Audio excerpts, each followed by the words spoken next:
Hey there, today I have this 4-piece trellis that was sent to me from the brand to share with you guys. So it goes together super easy. It's only going to take a few minutes to put together, and that's because it does have some bolts that need to be put together.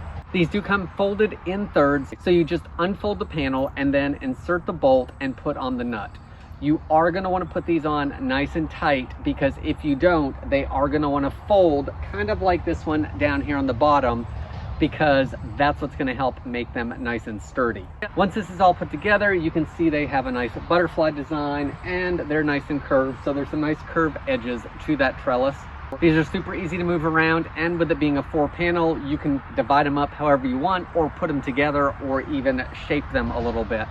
This is a full metal design trellis, and I think it would be best, in my opinion, for things like roses and lighter weight produce. If you had something like beans, I think they would grow well on here.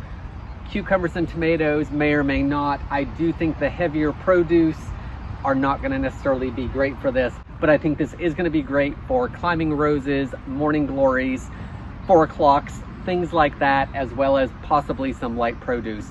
If you are looking for an easy setup trellis that you can move around wherever you want and even split up into different areas of your yard, then I hope this video helps you decide on if this is a good trellis for you.